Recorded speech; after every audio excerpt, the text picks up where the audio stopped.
நெஞ்சில் இருக்கக்கூடிய சளியை நம்ம வெளியேற்றணும் அப்படின்னா தாலிசாதி சூர்ணம் மாதிரியான மருந்துகள் இருக்கு. இது வயதானவர்கள் எல்லோருமே பயன்படுத்தலாம். சுகர் இருக்கு, பிபி இருக்கு, இருந்தாலும் இதை வந்து பயன்படுத்தக்கூடிய ஒரு பவுடரா இருக்கும் இல்லையா சூரணம்ங்கிறது. அது எப்படி பயன்படுத்தணும்?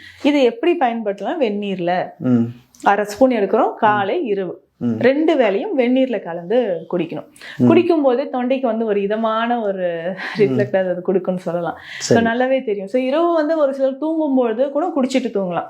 தூங்கின உடனே 1/2 மணி நேரத்துல இருமல் வருங்க, எழுந்திரிச்சு உக்காந்துருவேன்னு சொல்லுவாங்க நிறைய பேர். ஸோ அந்த மாதிரி இருக்கிறவங்களுக்கு இதை பயன்படுத்தலாம். தாலிசாதி வடகம்ன்ற மருந்தும் இருக்கு. அது ஒரு டேப்லெட் மாதிரி இருக்கும். அது வாயில போட்டு சிவ் பண்ணிக்கிட்டே இருக்கலாம். இருமல் வராமல் இருக்கிறது. இருமல் வராமல் இருக்கும். அந்த சலைவேஷனோட எக்ஸசிவா சலைவேஷன் வரும், உமிழ்நீரோட சேர்ந்து அது உள்ள போகும்போது தொண்டையில இருக்கக்கூடிய வறட்சி எல்லாமே நமக்கு சரியாகுதுன்னு சொல்லலாம். தாலிசாதி சூரணம் இருக்கு இல்லையா, அது வந்து சாப்பிட்டோம்னா இருமலை மட்டும் தடுக்குமா இல்ல கபத்தை வெளியேற்றுறதுக்கு ஏதாவது உதவி செய்யுமா?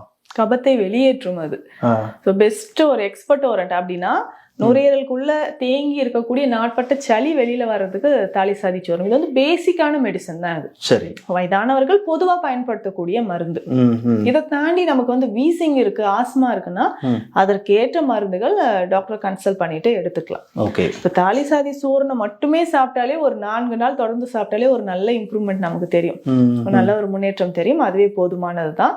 இதை தாண்டி பார்த்தோம்னா கற்பூராதி தைலம் அப்படின்ற ஒரு தைலம் இருக்கு, கற்பூரவள்ளி தைலம், ஓமவல்லி தைலம். இந்த மாதிரி தைலம்னா எக்ஸ்டர்னல் யூஸ் தானே இல்லையா? இது வெளியில தடவக்கூடியதுதான். சரி, அதுல ஏதாவது ஒரு முக்கியமான தைலம் எப்படி பயன்படுத்தணும்னு சொல்லிருங்களேன். கற்பூராதி தைலம் இதை வந்து நெஞ்சு பகுதியில, முதுகு பகுதியில நல்லா அப்ளை பண்ணிட்டு வெந்நீர்ல குளிக்கணும்.